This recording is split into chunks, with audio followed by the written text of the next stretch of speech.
మీనరాశి వారికి విశేషంగా వ్యయంలో చతుర్గ్రహ సంచార స్థితితో ప్రారంభమయ్యి అష్టమి తిథి ఎందుకు పంచగ్రహ సంచార స్థితితో ఉంటూ ఒకవైపు ఏళ్ళనాటి శని మధ్యమ సంచార స్థితితో ఉన్నప్పుడు దోషాన్ని తొలగించుకొని అష్ట కష్టాలకు స్వస్తి పలికి అష్ట ఐశ్వర్యానికి ఆనందానికి స్వాగతం ఎలా పలకాలో ఈ వీడియోలో సవివరంగా సంపూర్ణంగా తెలుసుకుందాం.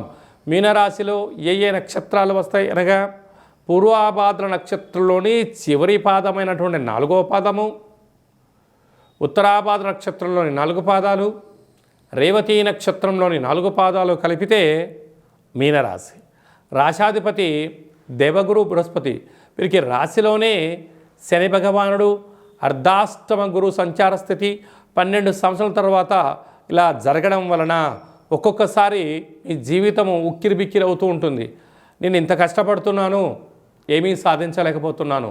ఒక పనిలో నా దగ్గర ధనం ఉన్నప్పుడు అనేక మందికి సహాయం చేశాను, కానీ నాకేదైనా అవసరం అనిపిస్తే కనీసం మాట సహాయం చేసేవారు కూడా ఎందుకు కనిపించట్లేదు అనేటువంటిది సమాజం పైన అసహ్యం, బంధుమిత్రు స్నేహితులపైన కోపం, అనేక రకాలమైనటువంటి ఇబ్బందులకి ఆలోచన కలుగుతూ ఉంటుంది. కానీ ఇది తాత్కాలికమే అని మీకు తెలిసినను గ్రహ సంచార స్థితి అనుకూలంగా లేనప్పుడు ఇది నా ఒక్కడికే జరుగుతుంది, ప్రపంచంలో ఎవరికి జరగట్లేదు అన్న భావన మీకు కలుగుతూ ఉంటుంది.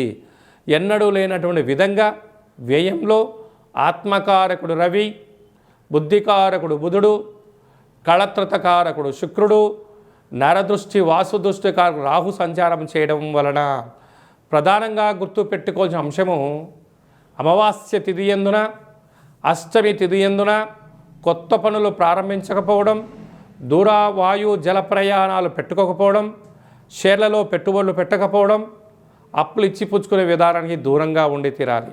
లేకపోతే భారీగా నష్టపోవడం, వాహన ప్రమాదాలు, యంత్ర ప్రమాదాలు పొంచి ఉన్నాయి. కనుక ఇలాంటి కాల సమయంలో కూష్మాండ దీపము, కాళభైరవ దర్శనము, రుద్రాభిషేకము, వెంకటేశ్వర స్వామివారికి తులసిమాలను సమర్పించడం, దత్తాత్రేయ గురుచరిత్రను పారాయణం చేయడం, వినడం వలన ఐశ్వర్యం ఆనందం కలుగుతుందని చెప్పి కూడా గుర్తుపెట్టుకోగలగాలి.